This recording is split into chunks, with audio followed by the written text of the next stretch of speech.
Pemirsa, Ketua DPD PSI Kota Solo membenarkan bahwa Kaisang Pangarep sudah resmi masuk Partai Solidaritas Indonesia. Bahkan Presiden Joko Widodo tersebut telah merestui langkah anak bungsunya ini terjun ke politik. Informasi ini beserta kabar terkait pemilu akan kami hadirkan 30 menit ke depan. Bersama saya Gina Vita, inilah kabar pemilu selengkapnya untuk Anda.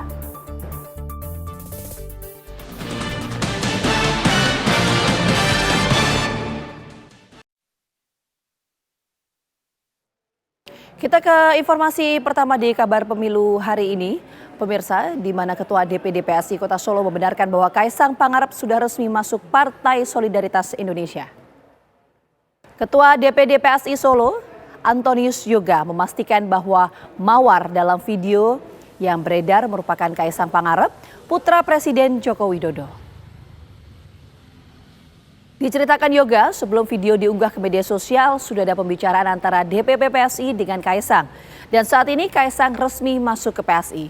Menurut Yoga, masuknya Kaisang akan menambah kekuatan PSI sebagai partai anak ingusan atau partai bocil, karena Kaisang merupakan sosok yang membanggakan.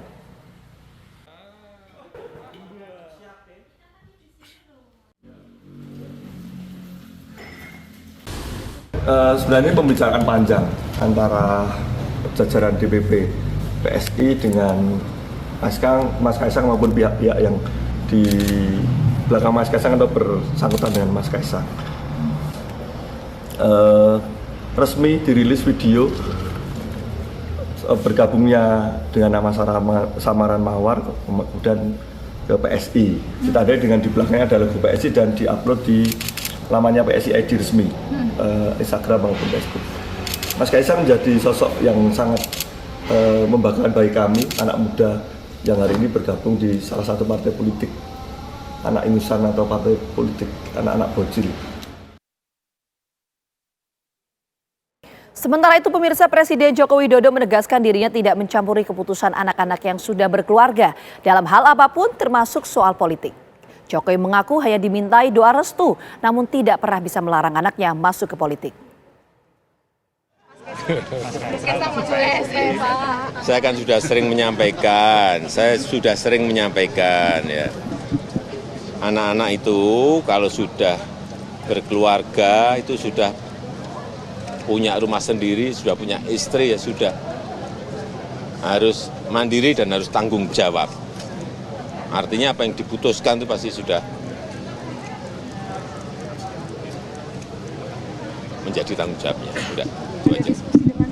Gimana? Ada diskusi dengan Bapak nggak sebenarnya? Keinginan untuk masuk? Ya biasa di dalam keluarga minta doa restu.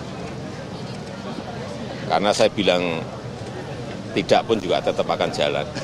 Itu anak-anak saya seperti itu kalau mau tahu. Ya, kasih. Kita ke informasi lainnya, pemirsa. Anies Baswedan dan Muhaimin Iskandar menggelar pertemuan bersama tim koalisi untuk membentuk badan kerja di kantor Sekretariat Pemenangan Anies, Jalan Brawijaya 10, Jakarta Selatan. Anies dan Caimin melakukan pertemuan secara tertutup di dalam kantor Sekretariat Pemenangan Anies. Selain Anies dan Muhaimin, hadir pula sejumlah elit partai koalisi perubahan, di antaranya Jazilul Fawait, Waketum PKB, Willy Aditya Ketua DPP Partai Nasdem, juru bicara Anies Baswedan, Sudirman Said, Wasekjen PKB Saiful Huda, hingga Sekjen PKS Habib Abu Bakar Al-Habsyi. Dalam pertemuan ini, pemirsa, tim pemenangan Anies membahas soal langkah-langkah pemenangan, baik dari Partai Nasdem, PKB, dan PKS.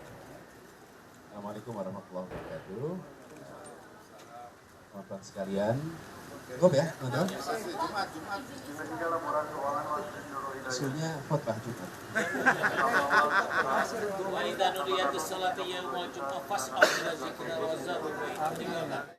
Apa hasil pertemuan baca pres Anies Baswedan dan Muhaimin Iskandar beserta dengan tim pemenangannya? Kita akan tanyakan langsung kepada Rizka Sasabila. Rizka, apa saja hasil pertemuan antara keduanya hari ini?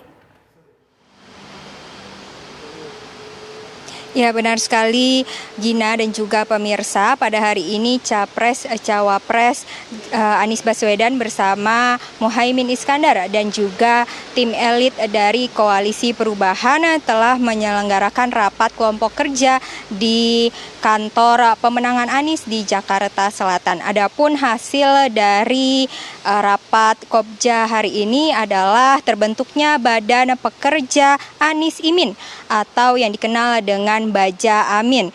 Nantinya Baja Amin ini akan bertugas untuk melakukan penyelarasan konsolidasi antar partai dan juga menggantikan peran yang sebelumnya dilakukan atau dikerjakan oleh tim 8. Kemudian Baja Amin juga akan melakukan atau bertugas untuk memberikan informasi tentang apa saja yang dikerjakan oleh koalisi perubahan dan bersama Capres dan Cawapresnya. Adapun anggota dari Baja Amin ini adalah 3 orang dari masing-masing partai yang tergabung dalam koalisi perubahan, yaitu PKB, PKS, dan Partai Nasdem. Rapat Kopja yang diselenggarakan secara tertutup ini akan maksud saya juga membahas mengenai langkah selanjutnya yang akan dilakukan. Berikut informasi yang dapat kami sampaikan, kembali ke studio. Baik, terima kasih banyak Rizka atas laporan Anda langsung.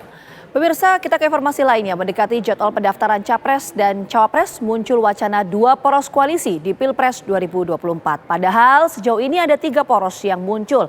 Lalu dari ketiga poros koalisi tersebut, poros manakah yang akan dileburkan?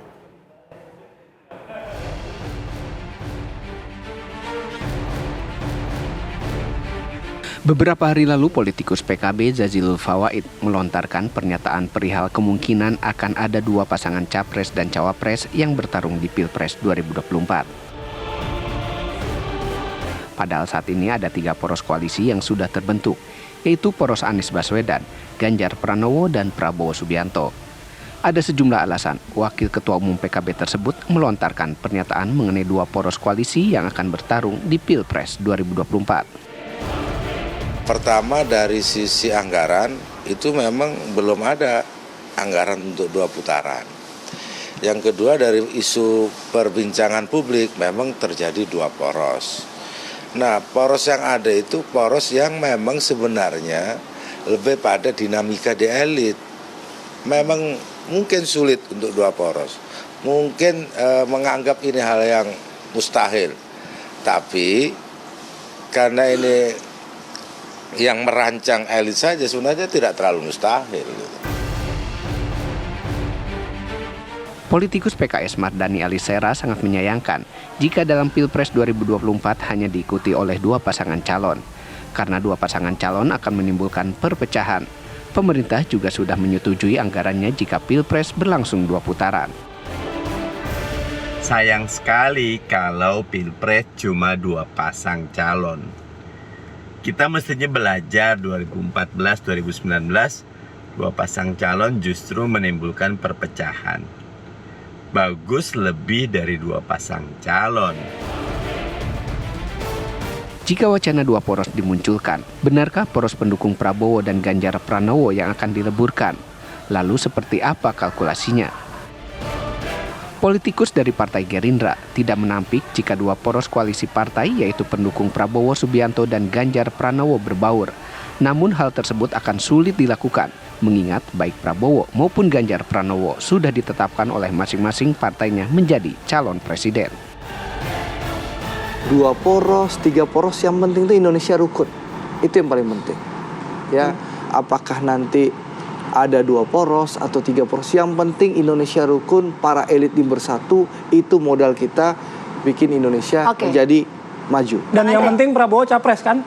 Nah, lu kembali, kalau capres itu kan sudah keputusan Rapimnas. Kami sudah melaksanakan Rapimnas 12 Agustus 2022. Dalam keputusan Rapimnas ini menyebutkan kami mendukung Pak Prabowo sebagai calon presiden. Nah, begitu juga PDI Perjuangan dalam Kongres sudah mengamandatkan kepada Bu Mega untuk menentukan capres, dan Bu Mega sudah mengumumkan Mas Ganjar menjadi capres. Jadi kalau ini bersatu, ya mungkin saja bisa.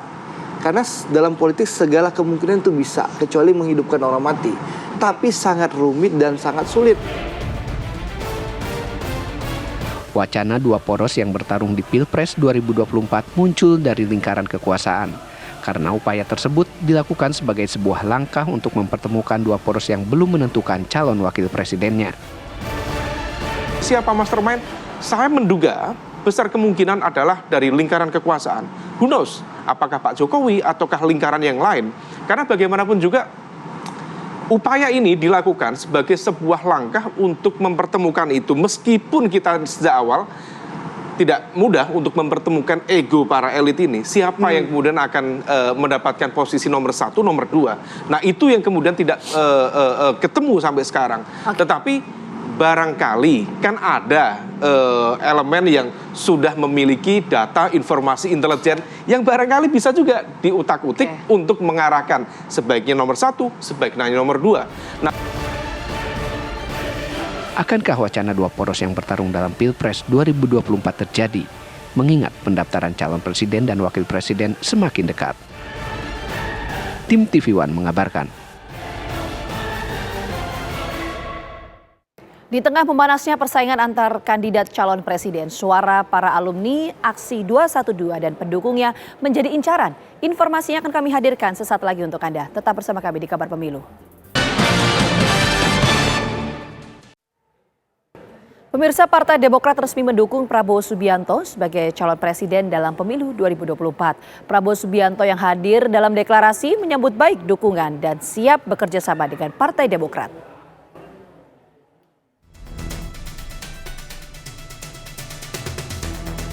Partai Demokrat akhirnya resmi mendukung Prabowo Subianto untuk maju di Pilpres 2024. Deklarasi dukungan dilakukan saat rapat pimpinan nasional atau Rapimnas Partai Demokrat di Jakarta Convention Center JCC, Senayan, Jakarta. Rapimnas Partai Demokrat dihadiri seluruh ketua umum dan pengurus partai politik pendukung Koalisi Indonesia Maju, serta ribuan kader Partai Demokrat. Dalam pidatonya, Ketua Umum Partai Demokrat AHY mendeklarasikan secara resmi dukungan Partai Demokrat untuk Ketua Umum Partai Gerindra, Prabowo Subianto, sebagai bakal calon presiden 2024.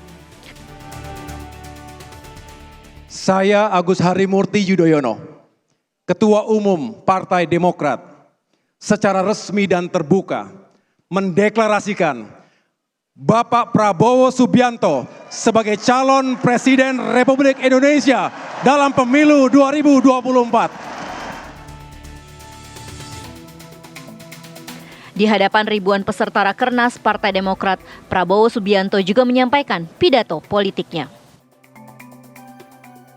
Atas dukungan dan keputusan mengusung saya tersebut, saya sampaikan di sini rasa haru saya, campur rasa bangga saya,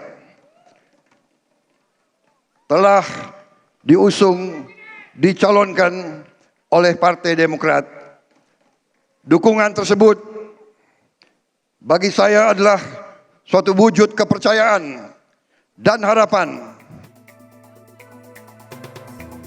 Masuknya Partai Demokrat ke Koalisi Indonesia Maju akan memperkuat partai pendukung Prabowo yang saat ini telah didukung Partai Gerindra, Golkar, PAN, dan Gelora.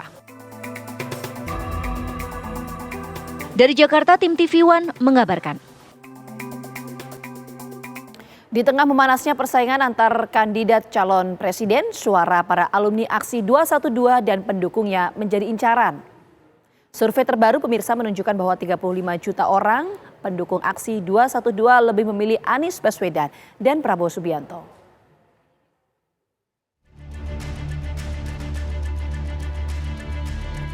Momen bersejarah Gerakan 212 menjadi salah satu momen penting dalam sejarah pergerakan umat muslim di Indonesia. Meski sudah berlalu 7 tahun, gerakan ini ternyata memiliki banyak pendukung dan ikatan emosional yang tinggi. Survei terbaru SMRC menunjukkan hingga saat ini terdapat 35 juta orang yang mendukung aksi Gerakan 212 pada 2016 lalu. Menurut Saiful Mujani, dari 35 juta pendukung aksi ini, mayoritas memilih Anies Baswedan dan Prabowo Subianto untuk Pilpres 2024 mendatang. Dari pendukung aksi 212, Anies memiliki 42% pemilih, sementara Prabowo mendapat 35%. Sedangkan Ganjar memiliki popularitas terendah, hanya 18%. Angka 42% gitu loh. Nah, tapi kalau ini hanya dari orang yang jumlahnya sekitar 35 juta, tadi Anies 42 paling banyak. Besar. Ya. 42% pendukung 212 itu ke Anies. 42% kepada Prabowo 35, jadi lebih kuat pada Anies daripada Prabowo. Ganjar cuman berapa? 18. Ya kan? Ini sesuai dengan perkiraan. Jadi pendukung 212 itu kalau nggak ke Anies ya ke Prabowo. Ini yang terjadi gitu Bung Saidim. Jika Pilpres berlanjut ke putaran kedua, hasil survei lebih lanjut memperlihatkan bahwa suara para pendukung aksi 212 kemungkinan akan memilih kubu yang sama, antara Anies Baswedan atau Prabowo Subianto. Dari Jakarta, tim TV One mengabarkan.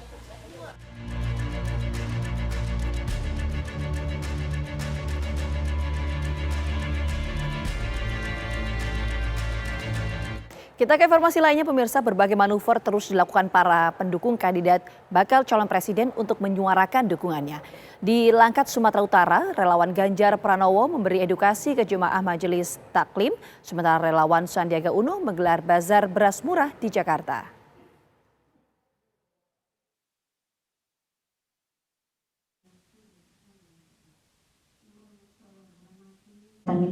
Relawan Tuan Guru Sahabat Ganjar memberikan edukasi kepada jemaah Majelis Taklim yang ada di Kabupaten Langkat, Sumatera Utara. Kali ini, pembelajaran difokuskan kepada warga terkait manfaat wudhu. Wudhu merupakan aktivitas untuk mensucikan anggota badan tertentu dengan air untuk menghilangkan hadas kecil. Biasanya wudhu dilakukan saat umat muslim akan melakukan ibadah sholat. Selain itu, wudhu juga memiliki segudang fungsi atau manfaat lainnya. Salah satunya adalah manfaat kesehatan.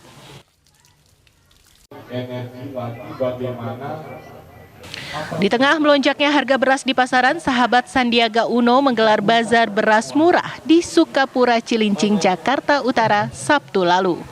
Sekitar 500 paket beras murah telah disediakan untuk beberapa titik di wilayah Jakarta Utara. Warga pun dapat membeli 2 liter beras seharga Rp5.000. Tampak ratusan warga mengantre.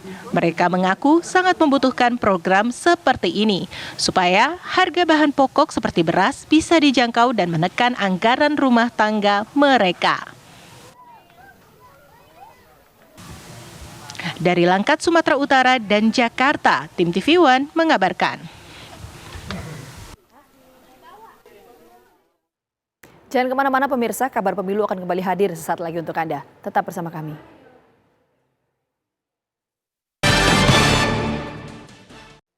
Pemirsa, momen unik terjadi saat Rapimnas Partai Demokrat yang mendeklarasikan dukungan terhadap Prabowo Subianto. Presiden ke-6 Susilo Bambang Yudhoyono secara khusus menyanyikan lagu ciptaannya untuk Prabowo Subianto. Dengarkan dan rasakan lagu yang kuciptakan untukmu. Walau mungkin terdengar gak merdu, tapi hanya untukmu. Kita pernah bersama di sini, lalui hari penuh warna-warni.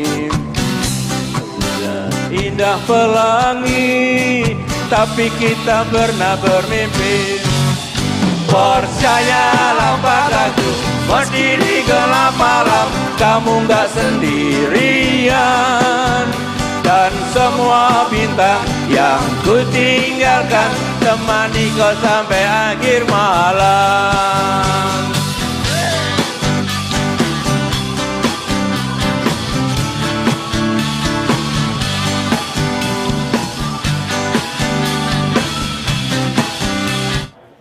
Informasi tadi sekaligus mengakhiri perjumpaan kita di kabar pemilu hari ini. Akhir kata saya Kida Vita pamit undur diri.